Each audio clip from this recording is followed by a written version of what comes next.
നമസ്കാരം, ഇത് IBN മലയാളം.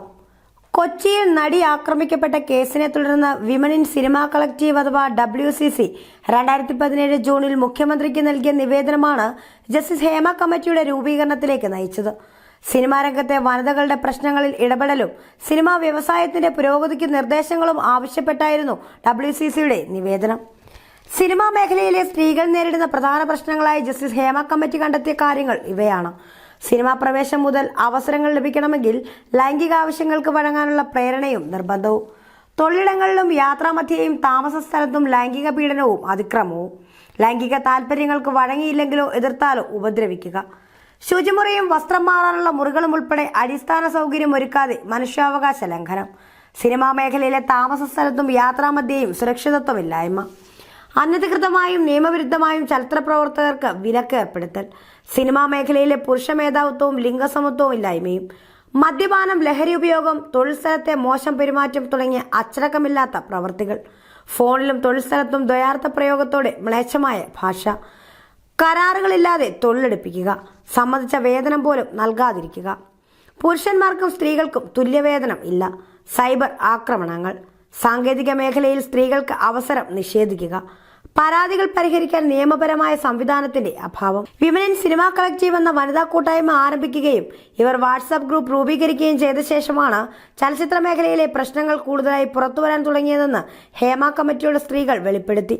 പ്രശ്നങ്ങൾ തുറന്നു പറയാൻ അവസരമൊരുക്കുകയും അത് രഹസ്യമായി വയ്ക്കുമെന്ന് ഉറപ്പു നൽകുകയും ചെയ്തതോടെ ഒട്ടേറെ പേർ ദുരനുഭവങ്ങൾ തുറന്നു പറഞ്ഞു.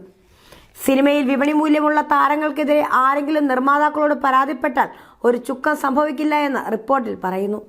കാരണം വിപണി മൂല്യമുള്ള താരത്തെ ഒഴിവാക്കാൻ ഒരു നിർമ്മാതാവും തയ്യാറാകില്ല. സംവിധായകരുടെ കാര്യത്തിലും ഇത് തന്നെയാണ് സ്ഥിതി. ആരാധകരും വിപണി മൂല്യവുമുള്ള ഏതെങ്കിലും നടനെയോ സംവിധായകനെയോ ഒഴിവാക്കിയാൽ നിർമ്മാതാവാണ് പരാജയപ്പെടുക. സാമ്പത്തിക കാര്യങ്ങളാണ് ഇത്തരം അവസ്ഥകളിൽ നിർമ്മാതാവ് കണക്കിലെടുക്കുക. നേരിട്ട ദുരനുഭവങ്ങളെക്കുറിച്ച് മറ്റു സ്ത്രീകളോടോ ബന്ധുക്കളോടോ പോലും പറയാൻ ആരും താല്പര്യപ്പെടുന്നില്ല. ചൂഷണം ചെയ്യുന്നവർ പ്രമുഖരും സ്വാധീനവും ഉള്ളവരായതിനാൽ എല്ലാവരും അവർക്കൊപ്പം നിൽക്കുമെന്നതാണ് ഇതിന് കാരണം. പരാതിപ്പെടുന്നവരെ സിനിമാ മേഖലയിൽ നിന്നും വിലക്കുകയോ മറ്റു തരത്തിലുള്ള ചൂഷണങ്ങൾക്ക് വിധേയരാക്കുകയോ ചെയ്യും. ആരാധകരെയും ഫാൻ ക്ലബ്ബുകളെയും ഉപയോഗിച്ച് സമൂഹ മാധ്യമങ്ങളിലൂടെ ഉപദ്രവിക്കുന്ന സംഭവങ്ങളും ഉണ്ട്.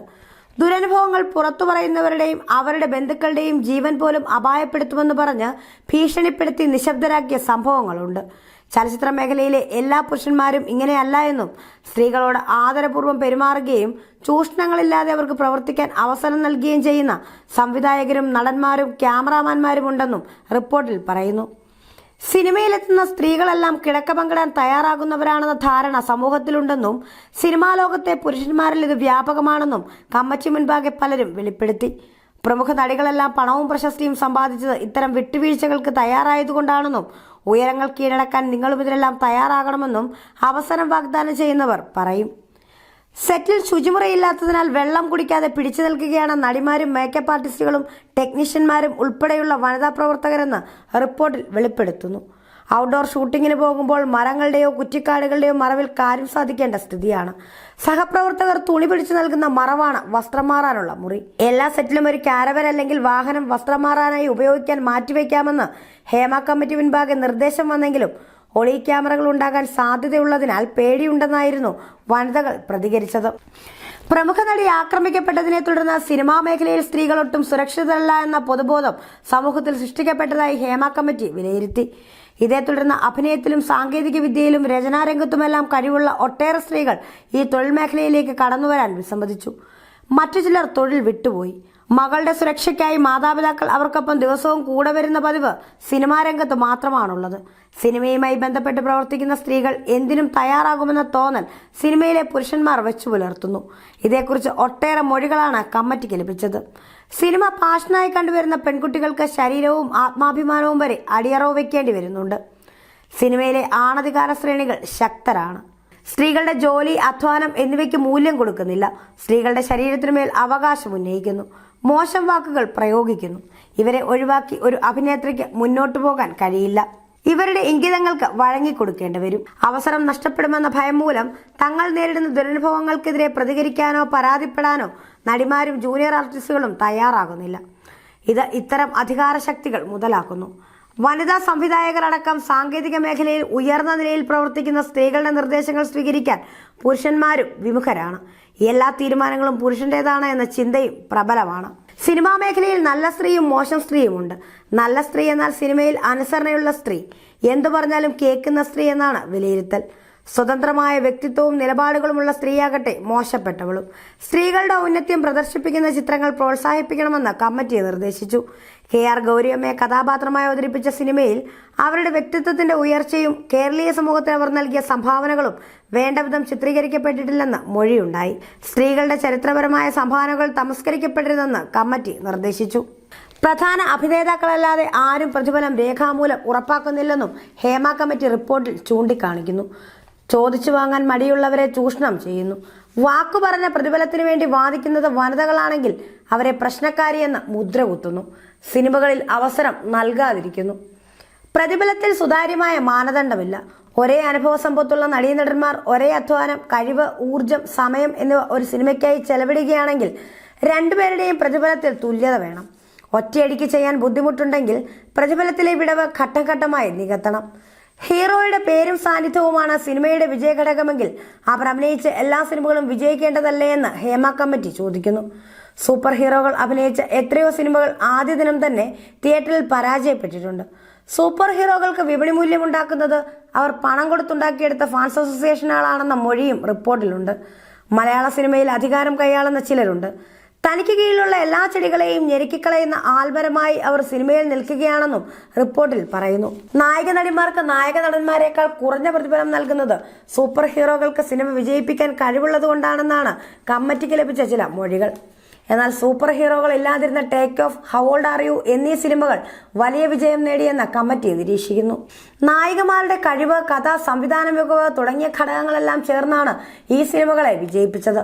സൂപ്പർ ഹീറോകൾ മാത്രമല്ല സിനിമയുടെ വിജയഘടകമെന്ന് ഇതിൽ നിന്നും വ്യക്തമാണ്. എന്നാൽ ടേക്ക് ഓഫിലെ നായികയ്ക്ക് ലഭിച്ച പ്രതിഫലം ആ സിനിമയിൽ അധികം സീനിൽ ഇല്ലാത്ത നായക നടന്മാർക്ക് ലഭിച്ചതിനേക്കാളും വളരെ കുറവായിരുന്നുവെന്ന് കമ്മിറ്റി ചൂണ്ടിക്കാട്ടുന്നു.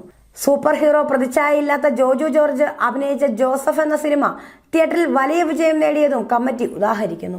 സിനിമ പരാജയപ്പെട്ടാലും സൂപ്പർ ഹീറോ പ്രതിഫലം ഉയർത്തുകയാണ് ചെയ്യുന്നത്. സിനിമയിൽ അധികാരം കൈയാളുന്നവർ ദുർബലരെ സഹായിക്കുവാൻ തയ്യാറാകുന്നില്ല. രാജ്യാന്തര ചലച്ചിത്രമേളകളിൽ മികച്ച സംവിധാനത്തിനുള്ള പുരസ്കാരം ലഭിച്ച സിനിമയുടെ സാറ്റലൈറ്റ് അവകാശം വാങ്ങാൻ കുറേക്കാലം ആരും തയ്യാറായില്ല. ഈ സംഘത്തിന് ഇടപെടലായിരുന്നു കാരണം. ഒടുവിൽ ചെറിയ തുകയ്ക്ക് സാറ്റലൈറ്റ് അവകാശം നൽകേണ്ടി വന്നുവെന്ന മൊഴിയും റിപ്പോർട്ടിന്റെ ഭാഗമാണ്.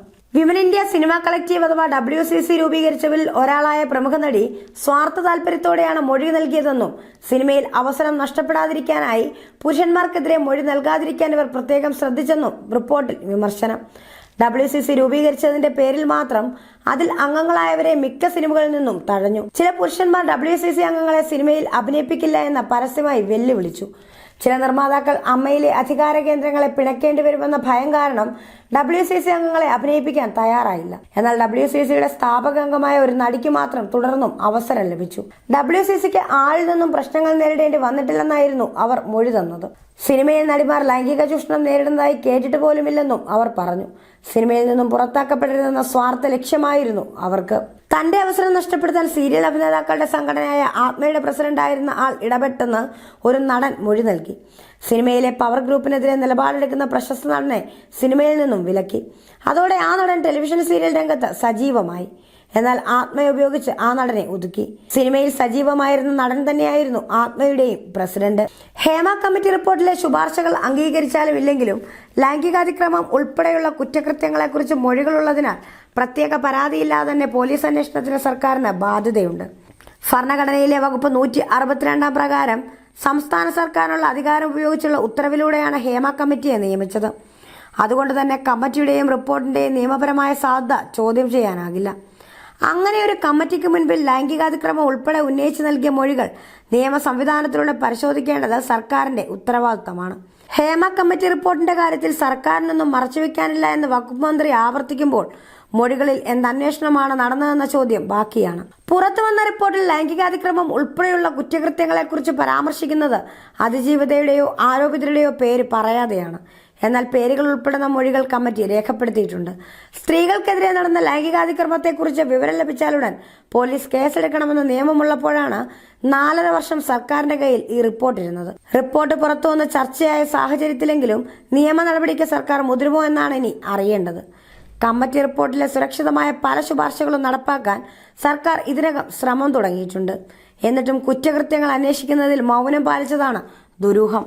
സെറ്റിൽ വെച്ച് ഉപദ്രവിച്ച നടനൊപ്പം ഒരു നടിക്ക് തൊട്ടടുത്ത ദിവസം അഭിനയിക്കേണ്ടി വന്നത് അടുത്തിടപഴകുന്ന രംഗങ്ങൾ നടനുള്ള ദേഷ്യവും വിദ്വേഷവും കാരണം ആ ഷോട്ടിന് 17 റീടേക്കുകൾ വേണ്ടിവന്നുവെന്നാണ് നടി ഹേമ കമ്മിറ്റിക്ക് മൊഴി നൽകിയത്. ആ നടൻ ആരാണെന്ന് പുറലോകം അറിയാതിരിക്കാൻ അദ്ദേഹത്തിന്റെ പേരും സൂചന നൽകുന്ന ഭാഗങ്ങളും ഒഴിവാക്കിയാണ് സാംസ്കാരിക വകുപ്പ് റിപ്പോർട്ട് പുറത്തുവിട്ടത്. 14 പേജുകളാണ് ഇതിനായി സർക്കാർ ഒഴിവാക്കിയത്. സെറ്റിൽ എന്താണ് നടന്നതെന്ന ഭാഗം റിപ്പോർട്ടിൽ നിന്നും നീക്കിയിട്ടുണ്ട്. തുടർന്നുള്ള ഭാഗം ഇങ്ങനെ: തൊട്ടടുത്ത ദിവസം അതേ മനുഷ്യനൊപ്പം ഭാര്യയായി അഭിനയിക്കേണ്ടി വന്നു. കെട്ടിപ്പിടിച്ചാണ് അഭിനയിച്ചത്. അത് ഭീകരമായ അനുഭവമായിരുന്നു. എൻ്റെ മുഖത്ത് ആ നടനോടുള്ള വിദ്വേഷവും വെറുപ്പും പ്രതിഫലിച്ചു. അത് കാരണം ഒരു ഷോട്ട് 17 തവണ എടുക്കേണ്ടി വന്നു. ജസ്റ്റിസ് ഹേമ കമ്മിറ്റി റിപ്പോർട്ടിൽ പുറത്തു വരാത്തത് സിനിമകളിലെ ക്ലൈമാക്സിനെ വെല്ലുന്ന വിവരങ്ങളെന്ന സൂചന. 296 പേജ് റിപ്പോർട്ടിലെ ചില പേജുകൾ പൂർണ്ണമായും പുറത്തുവിട്ടിട്ടില്ല. ഇങ്ങനെ ഒഴിവാക്കിയ പേജുകൾക്ക് പുറമെ റിപ്പോർട്ടിന്റെ അനുബന്ധമായി ചലച്ചിത്ര മേഖലകളിലെ നടിമാരും സാങ്കേതിക പ്രവർത്തകരായ വനിതകളും നൽകിയ മൊഴികളടങ്ങുന്ന 400 പേജ് വരുന്ന ഭാഗവും പുറത്തുവിട്ടിട്ടില്ല. ലൈംഗിക ആവശ്യങ്ങൾക്ക് പ്രേരിപ്പിക്കുന്നതും ക്ഷണിക്കുന്നതുമായ ഉന്നതരുടെ ഉൾപ്പെടെ വാട്സാപ്പ് ചാറ്റുകളുടെ വിവരണം, സ്ക്രീൻഷോട്ടുകളുടെ പകർപ്പ്, കമ്മിറ്റി രേഖപ്പെടുത്തി ഒപ്പിട്ട് വാങ്ങിയ മൊഴികൾ എന്നിവയാണ് അനുബന്ധത്തിലുള്ളതെന്ന് അറിയുന്നു. ചില സ്ത്രീകൾ രഹസ്യമായി റെക്കോർഡ് ചെയ്ത ദൃശ്യങ്ങളും സംഭാഷണങ്ങളും മറ്റും ഉൾപ്പെടുന്ന പെൻഡ്രൈവുകളും സീഡികളും മറ്റും അനുബന്ധത്തിന്റെ ഭാഗമായുള്ള ഇലക്ട്രോണിക് രേഖകളാണ്. നടന്മാരും സംവിധായകരും ഉൾപ്പെടെയുള്ള പ്രമുഖരുടെ പേരുകൾ ഇതിൽ പരാമർശിക്കുന്നതായി പറയുന്നുണ്ട്. സ്ത്രീകൾക്കെതിരെ പുരുഷന്മാരായ ചലച്ചിത്ര പ്രവർത്തകർ നടത്തിയ പരാമർശങ്ങളും മൊഴികളും അനുബന്ധത്തിന്റെ ഭാഗമാണ്. പ്രധാന റിപ്പോർട്ടിൽ 296 പേജുകളാണ് ഉണ്ടായിരുന്നത്. ഇതിൽ സ്വകാര്യതയെ ബാധിക്കുന്നുവെന്ന പേരിൽ 48, 49 എന്നീ ഖണ്ഡികകളും 165 മുതൽ 169 വരെയുള്ള ഖണ്ഡികകളും ഒഴിവാക്കിയതിനു പുറമെ 61 പേജുകളും പല ഭാഗങ്ങളിലായി സാംസ്കാരിക വകുപ്പ് നടത്തിയ പരിശോധനയിൽ ഒഴിവാക്കി. വ്യക്തികളുടെ സ്വകാര്യതയും വ്യക്തിസുരക്ഷിതത്വവും മാനിച്ച് ഇവ ഒഴിവാക്കുന്നതായാണ് പറയുന്നത്. അനുബന്ധത്തിൽ പറയുന്ന മൊഴികൾ പ്രധാന റിപ്പോർട്ടിലെ ചില ഭാഗങ്ങളിൽ ആവർത്തിക്കുന്നതും ഇങ്ങനെ ഒഴിവാക്കിയതിൽ ഉൾപ്പെടുന്നു. WCCയുടെ നിവേദനത്തെ തുടർന്നാണ് കമ്മിറ്റി രൂപീകരിച്ചത് എന്ന് പറയുന്ന തുടക്കഭാഗത്ത് തന്നെ ചില ഒഴിവാക്കലുകൾ നടന്നിട്ടുണ്ട്. കൊച്ചിയിൽ നടി ആക്രമിക്കപ്പെട്ട സംഭവത്തെക്കുറിച്ച് WCCയുടെ നിവേദനത്തിൽ പറയുന്ന കാര്യങ്ങളാണ് ഇത്. റിപ്പോർട്ടിലെ രഹസ്യവിവരങ്ങൾ പുറത്തു പോകാതിരിക്കാനായി സ്റ്റെനോഗ്രാഫറെ ഒഴിവാക്കി ജസ്റ്റിസ് ഹേമ തന്നെയാണ് 296 പേജുകളുള്ള റിപ്പോർട്ട് മുഴുവനും ടൈപ്പ് ചെയ്തത്. News desk IBN Malayalam.